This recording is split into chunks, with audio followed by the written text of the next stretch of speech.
முத்துவேலுக்கு cancer இருக்க விஷயத்த ஜவ்வா போட்டு இழுக்காம ஒரே போடா எல்லார்கிட்டையும் சொல்றது. அதே சமயம் நம்ம கதிரை புரிஞ்சுக்கிட்டு சக்திவேல் வந்து கதிர் காலில் விழுந்து மன்னிப்பு கேட்கறது யாருக்கெல்லாம் பிடிச்சிருக்கோ மறக்காம இந்த ஸ்டோரிக்கு ஒரு லைக் பண்ணிட்டு கண்டினியூ பண்ணுங்க.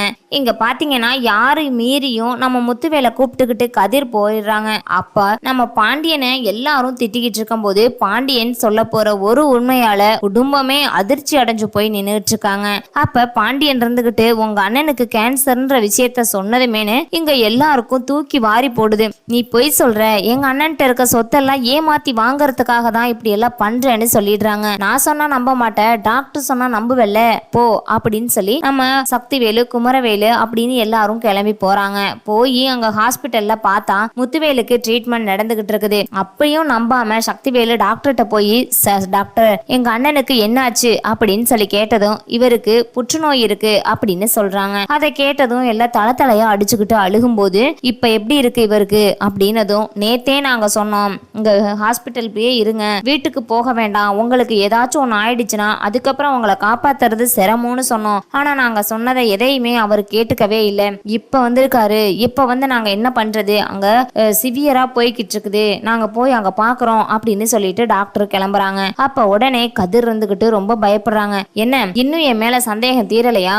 உங்களுக்கு தீராது. சந்தேகம் இப்ப மட்டும் இல்ல, எப்பயுமே சந்தேகம் உங்களுக்கு தீரவே தீராது. அதுதான் எல்லாம் மொத்தமா நினைச்சுக்கிட்டு இருக்கீங்களே. நான் இப்ப ஒண்ணு சொல்லிக்கிறேன், யாரு என்ன சொன்னாலும் சரி, இதுக்கப்புறம் என் மாமனை நான் விட்டே கொடுக்க மாட்டேன் அப்படின்னு கதிர் சொல்றாங்க. அப்ப உடனே நம்ம சக்திவேலு அங்க இருந்து வந்து இந்த செருப்பால என்ன அடி, நான் உன்னை நம்பாம விட்டதுக்கு இந்த செருப்பை கலட்டி என்ன அடிச்சாலும் எனக்கு வந்து நான் பண்ண பாவம் தீராது. எங்க அண்ணன் எனக்கு என்னென்னமெல்லாம் பண்ணிருக்காரு, ஆனா எங்க அண்ணனோட கேன்சர் இருக்குன்னு எனக்கு தெரியாம போயிடுச்சு. அதை காப்பாத்த போன உன்னை நான் எவ்வளவுக்கு எவ்வளவு கேவலமா பேசியிருக்கேன்னு நினைக்கும் போது எனக்கு நெஞ்சே வலிக்குது, ரொம்பவே கஷ்டமா இருக்கு அப்படின்னு சொல்றாங்க. இதை கேட்டதுமேட்டு ஆமா இதுவும் சொல்லுவேன், இதுக்கு மேலையும் சொல்லுவேன், நான் கிளம்புறேன் அப்படின்னு கதிர் கிளம்பவும் தம்பி என்ன மன்னிச்சிருப்பான் அப்படின்னு படக்குன்னு காலில் விழுந்துடுறாங்க. எங்க அண்ணனுக்கு உயிர் பிச்சை கொடுத்துருக்க, உண்மையா பணத்துக்கு முன்னாடி பாசம் தான் பெருசுன்னு நீ சொல்லி பண்ணியே காமிச்சிட்ட அப்படின்னு சொல்றாங்க. அதுக்கப்புறம் டாக்டர் வந்து அவரை காப்பாற்ற முடியல, மன்னிச்சிருங்க, அவருக்கு முடியல அவ்வளவுதான் அப்படின்னு சொன்ன உடனேன்னு இங்க அப்படியே தலையா அடிச்சுக்கிட்டு அழுகுறாங்க ஒரு பக்கம். இந்த பக்கம் பாத்தீங்கன்னா நம்ம முத்துவேலை கூப்பிட்டுக்கிட்டு அங்க வீட்டுல என்னென்ன சடங்கு சம்பிரதாயமா செய்யணுமோ அதை எல்லாம் பண்றதுக்காக அவர் பாடியை தூக்கி போட்டுக்கிட்டு நம்ம கதிர் கிளம்புறாங்க. இன்னொரு பக்கம் இங்க பாத்தீங்கன்னா நம்ம பாண்டியன் வீட்டுல என்னெல்லாம் பண்ணணுமோ அதெல்லாம் பண்ணிக்கிட்டு இருக்காங்க. ராஜி அழுக தாங்க முடியல அவங்கனால. இப்ப எல்லாருமா சேர்ந்து எங்க அப்பாவை கொன்னுட்டாங்களே, கதிர் மட்டுமே பாத்துக்கிட்டா இந்நேரம் எங்க அப்பாவை சரி பண்ணிருப்பாரு, உன்னாலதான் எங்க அப்பா செத்தாரு அப்படின்னு சக்திவேலால ஒரு டார்கெட்டே வச்சுக்கிட்டு இருக்காங்க. அப்ப வந்ததுமே இங்க முத்துவேலை எல்லாமே பண்ணி படுக்க வச்சிருக்கும் போது நம்ம சக்திவேலோட சட்டையை பிடிச்சு இழுத்து, ஏண்டா இப்ப நிம்மதியா, எங்க அப்பாவை ஒண்ணு இல்லாம ஆக்கிட்ட, இப்ப நீ சந்தோஷமா இரு, இந்த சொத்து சொத்து சொத்துன்னு இதுக்காகத்தானே எங்களை இவ்வளவு கஷ்டப்படுத்தின, இந்த சொத்து முழுக்கவும் நீயே வச்சுக்க, இந்த சொத்தை வச்சுட்டு நீ நிம்மதியா இருப்பேன்னு மட்டும் கனவுல கூட நினைச்சு பார்க்காத அப்படின்னு மண்ணை வாரி வாரி இறக்கிறாங்க.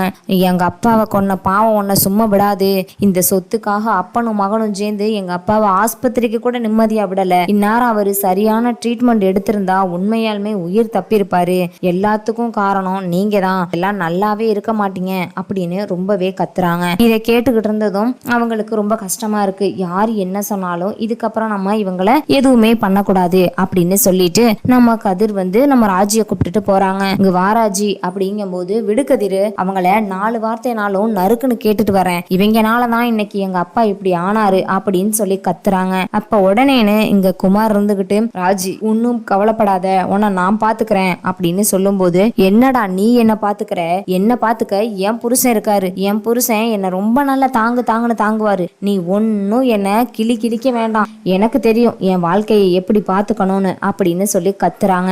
இந்த கத்தவும் இவங்களுக்கு ரொம்பவே கஷ்டமாயிருது. கஷ்டமாகவும் என்ன ராஜி என் மேல நம்பிக்கை இல்லையா அப்படின்னு சக்திவேல் சொல்லவும், என்ன நம்பிக்கை, இந்த சொத்துக்காக எங்க அப்பா உசுரோட இருக்கும் போது என்னென்னமோலாம் பண்ணாரு, ஆனா நீ அதை எதுவுமே கண்டுக்காம ஓம் புள்ள நல்ல இருக்கணும், அவன் எவ்வளவு கேவலமான அவன் வாழ்க்கை நல்ல இருக்கணும்னு எங்களை இந்த இந்த அளவுக்கு கஷ்டப்படுத்திட்ட, நீ எங்களை கஷ்டப்படுத்திட்டு நீ நல்லா இருந்துட முடியுமா? இந்த சொத்தை நீ வாங்குற, ஆனா இந்த சொத்தை உன்னால அனுபவிக்கவே முடியாத அளவுக்கு நீ ஆயிருவ.